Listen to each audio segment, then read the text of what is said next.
Hey everyone! You may have seen that MCDM recently dropped a progress video showing off the codecs that DMHub are developing for the upcoming MCDM RPG. Today I'm going to be making a whole new version of the Delian tomb in DMHub, which is our 5e VTT. DMHub is available to download today and is completely free to run your next D&D game. The map we make today will also be available to download in DMHub as a module, so you can use it to run your own game if you want to. So sit back and watch along to see the exact process to make a dungeon you can run for your players tonight. Whether you want to import a map of your own or make your very own map, DMHub has got you covered. There's going to be two broad parts to this video. Firstly, we're going to look at the minimal amount of prep you need to do to make your own dungeon and run a game online for your friends. Secondly, we're going to take a closer look at some of the optional features you can implement if you're so inclined. This will include smart stairs and verticality, tactical setup for your game, trap and trigger automation. Lastly, we'll be showing you how to homebrew a magic sword for your players to discover. With that said, let's dive into it. To begin with, I'm going to create a brand new game for this video so you can follow along at home if you choose. To do this, I select New Game and Host Game and click Play. Once your game has loaded, you want to import the Delian tomb map. Click Tools, then Maps, then click the plus icon at the bottom. Type the name and click Create Map. Choose or drag your file. Next, we need to align the grid of the imported map with the grid inside DMHub. DMHub guides you through this process by asking you to click on 3 separate corners. For this map, I'm adjusting it so that one square on the map is 2 tiles in DMHub's grid. It's really that easy to import a map. Once your map's loaded, you'll want to place art assets over the key features mapped out in the map. DMHub comes pre-installed with art assets by Tom Cartos, and we have more map making assets available in our DMHub marketplace. Or you can always import your own. To do this, click on the Objects tab in the right-hand dock. You can search for objects by name to locate them quickly. Once you have an object you want selected, you can just simply place it on the map. It's also good to know you can press and hold Control and use the mouse wheel to enlarge or shrink the size of the object, or you can hold Shift and use the mouse wheel to rotate the object. Now please give me a moment while I go ahead and place the remaining objects on the map.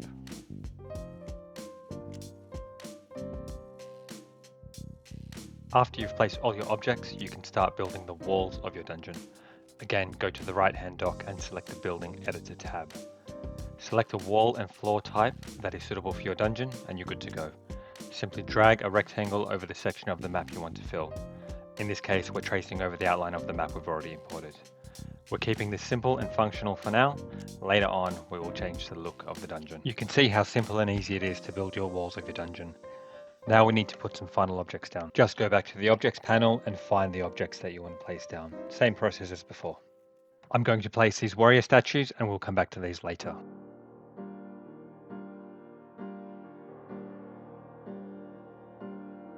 Now we want to put some doors in, but first we'll need to complete our walls. Grab the Shapes tool and draw over any missing links. You can find doors in the Objects panel. DMHub knows that doors want to be placed on walls and they will snap in. It feels really nice.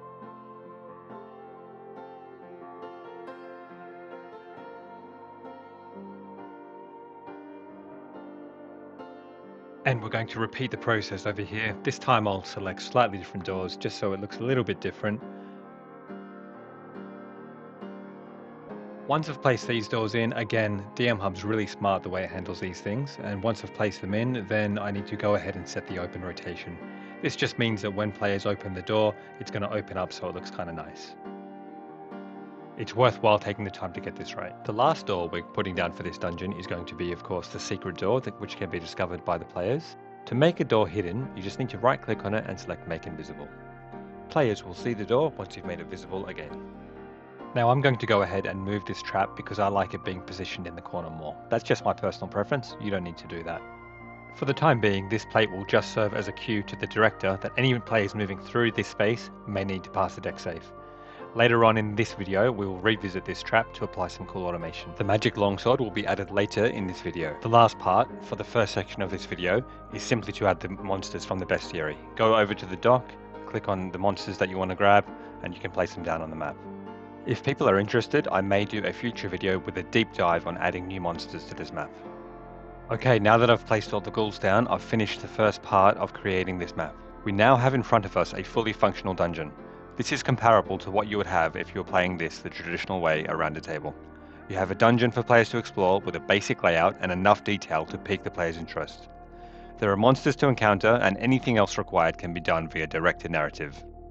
If this is all you need, then you're good to go. However, for those directors who like to tinker, the next phase of this video will be for you, and showing you how DMHub can make for a cool experience for directors and players. The next section of this video will be going deeper into features of DMHub that can take more setup. Firstly, adding verticality. To add a new floor, click on the plus icon in the floors and layers section on your dock. Make sure it's in the right position. Notice this one is above ground, and give it a name. Then, using the same process as we did at the start of this video, we're going to align the imported map to DMHub's grid. Click Tools, Maps, and New Map. This will add the map as a new map into the game, but it will also make the imported map available as an object that we can place onto our existing map. I'll show you how in a moment. Following the same process as before, you'll need to align the grid of this map to the grid of DMHub. We do the 3-click process so that DMHub can triangulate the imported map against DMHub's grid. Once the map's loaded, select the map from the Objects tab, make sure you have the correct floor selected in the Floors and Layers section on the dock, and then align it with the Delian tomb layer and place it. Now you can select a token and move them to easily traverse between the top and bottom floors. So you cannot see the stairs from the upper floor, click on the stairs and in Properties select Stairway, and then on Cutout Hole select No. You can see immediately from the token perspective the stairs are no longer visible. DMHub assumes you're putting the stairs on the lower level and lets your players move between floors. As a director, you just need to add the stairs and DMHub will do the rest. It really is that simple. We also need to place a wall around the perimeter of our imported map, otherwise our players could see beyond it to the tomb below. In the building editor, select the wall you need and drag it over the area you want to cover. That's it for this section. Now let's talk about some encounter setup. I want to show how DMHub can support a more tactical playstyle. For this goblin encounter, you can set up the objects in this room to be strategic pieces that affect combat. First, click on the object and under the solid property, change it to block movement and to provide half cover. Now that we've done that, if we select our hero, we will notice that when trying to shoot this north goblin, Tess will try to reach around the corner so that the cover does not affect her. Notice how when targeting the other goblins, the cover is not in the way, so she doesn't have to lean. And when we click to fire, because she's reaching around the cover, it doesn't interfere with her shot, there's no cover. But if we take this goblin and position them firmly behind this cover, Tess can't get around that. If she tries to shoot this goblin, half cover will automatically be applied. This arrow flies over the goblin's head into the door behind. The other gameplay element opened up to us is the tactical movement. Because of DMHub's intelligent pathfinding, and because we have made these objects on the map block movement, suddenly we can set the stage for the encounter to be far more tactical. It's important to note it's easy to override these features. As director, you can move any token anywhere at any time. Now let's get back to this trap. Let's make it a bit smarter so it helps us run the dungeon.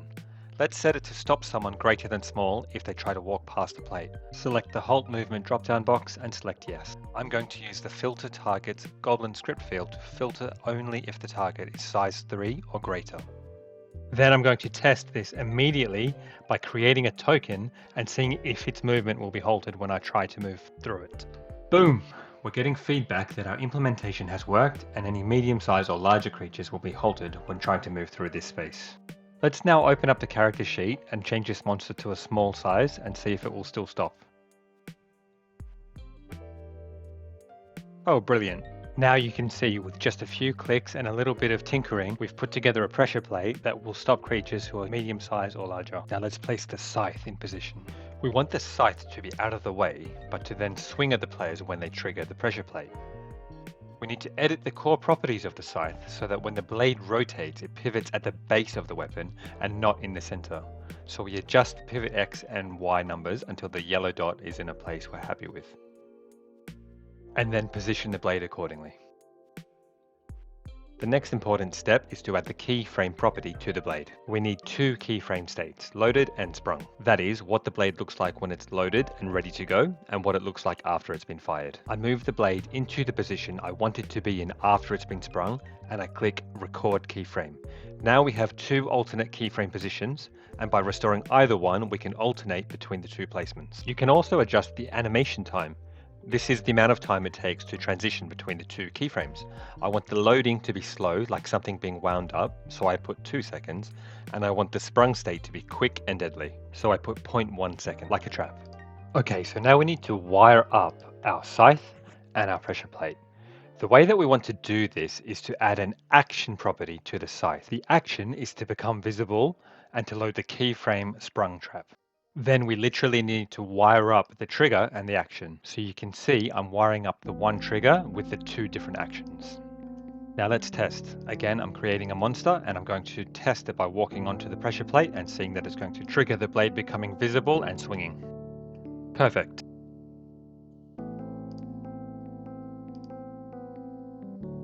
Alright, let's reset that trap, but as you can see that's a little bit awkward, so we're going to create a button now so that we can reset it quickly and easily.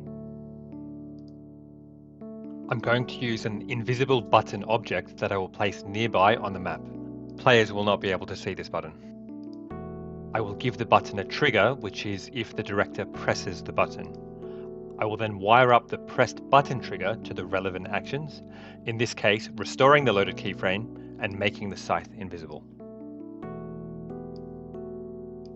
Okay, so now let's test that everything works. Firstly, let's check that if the monster walks onto the trap, it still triggers, which you can see it does, and then let's try to press the button to restore it. Okay, this is now fully automated. Of course, the dice rolling and damage is not automated, so let's set up a workaround. Let's create an off-camera monster, which you can use to replicate the scythe damage easily when needed. Press C to open the character sheet and click Add Ability. Give it a name and an icon.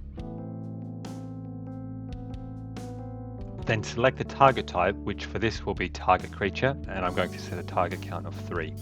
Then select the behavior and select damage. Your players will need to make a dexterity saving throw, and the DC will be 10. Targets will not benefit from cover, and if they succeed on the saving throw, they won't take any damage. The damage type will be slashing. Go back to the map, click the newly created ability and select your target. You'll notice you can select up to 3 with this ability. I've done this in case multiple players trigger the trap collectively, but in this case I'm going to select one target only and apply the ability. You'll see the player is prompted to make a DC save, although I'd prefer they fail, so I'm going to apply disadvantage for this roll. Die roll animations are synchronized for all players, so everyone will go through the same emotions as the dice land where they may. Now over to the statue in the next room where I'm going to be adding the sign property. This is so our players can read for themselves the Delian oath. Then I'll upload an image I've prepared earlier. This way, if your players move near the statue, they'll be able to interact with it to see an image of the sign, as demonstrated here. And over to the next room, and I'm going to add the Delian oath riddle to this statue here. I'm repeating the same process as I followed on the previous statue. This makes it so players can interact with the statue when near it and see the sign for themselves. Now let's add a magic sword to the map for players to discover. Go to your objects panel and search for an object to represent the sword on the map. Once I've placed the sword down, I'll immediately edit it by adding a light to it to draw players' attention. To add light to the appearance, you click on the sword and you add the light property. If you then click on this light property, you can change how it appears. So for this example, I want it to be a nice radiant color. So I'm going to adjust the color. You can change the style, the radius. There are many options here. Once you're happy with how the sword looks, you can add the loot property. The loot property gives the object an inventory that players can loot. You will need to add the +1 longsword as well as any other items you want the players to be able to discover here. Now I want this weapon to be a little bit more special, so I'm going to do some homebrew inside DMHub right now. First I will right click and select Make Unique so that I can then right click and edit the weapon. I'm going to rename this sword Deathslayer because I want it to be powerful against the undead, and I'm going to edit the description to state it does an additional 1d4 damage against undead creatures for the benefit of my players. Now I'll edit how Deathslayer appears when our hero is wielding. Click Add Property and give it the Light property. You can adjust this light so it looks just how you want it to. Then I'm going to click on the Wield property and alter the X and Y offsets to adjust how the weapon is displayed on top of the token. Now click Add Custom Feature, then Edit. Of course I need to give this sword a name and describe what this feature does. Then I'll be selecting a modifier and selecting modified damage. This is where we edit the rules and how this sword is going to interact within our game world. As you can see, there are many pre-coded modifier templates available to choose from. This opens up a multitude of options for easily homebrewing items for your game. For modify roll, I'm typing 1d4 radiant. Then I'm selecting when this activates and choosing conditional. The condition field is another Goblin script field. I've typed in the letters T and A, and it has auto-populated the target field. You can see this shows a brief description of what this does. DMHub tells me that this command refers to the creature targeted with damage. It also tells us that we can access all of its fields. So we do want that, so yes, I'll go ahead and complete that. And then the next field we want is type. Again, DMHub gives us a description of this command. It says the type of the creature, such as humanoid or undead, and that's perfect for us because what we want to do is target undead types of monsters. So we will use target period type and then is undead. What we have done here is told DMHub that on the condition that the statement is true, that the target we're hitting is a type of undead, then go ahead and apply this additional damage, this 1d4 radiant damage. If it's not true, do not apply this damage. Now let's test. We can see immediately when rolling for damage, the Death Slayer bonus is already ticked, and we can see the additional 1d4 radiant damage is already on screen. We don't need to do anything. It's all already calculated for us. Well, we do need to roll our dice, of course. And you can see here we've rolled a 9 on the damage dice, which is 10 slashing damage, and we've rolled 2 radiant damage in addition to that. The damage that's applied is clearly communicated to the players. Now to check our conditional Goblin script is working, we'll bring a non-undead monster type onto the battle map and test against them, just to be sure. We'll go ahead and strike, and this time you'll notice that the Death Slayer bonus is not ticked, and also when we hover above it, we'll see that the text is in red, indicating it's not met the conditional criteria. If in your game you decide this bonus should apply for any reason in world, you can go ahead and override the rule. Now our sword has been completed and is ready to be discovered by our players. This concludes the second part of this video. We've now built our dungeon from scratch. We've built a stairway from above ground leading down into this tomb. In the second room, we've made a sign statue and we've set up a tactical encounter for our players. In the third room, we've configured an automated trigger to help run our game. The fourth room has been set up with a secret door. And then in the hidden room, we've homebrewed a magic sword. And that brings this video to a close. Of course, you can always decorate the tomb further, and I have in fact done that off screen. And although that can be fun, it's not core to running the game and not the focus of today's video. Just a final reminder, you can download this completed map in DMHub by clicking on Tools, Download Module, and search for the code DMHub Delian, and you can load it into your own game. Or you can export this map or any other map that you create by printing or exporting it to another VTT of your choice. Thank you for watching.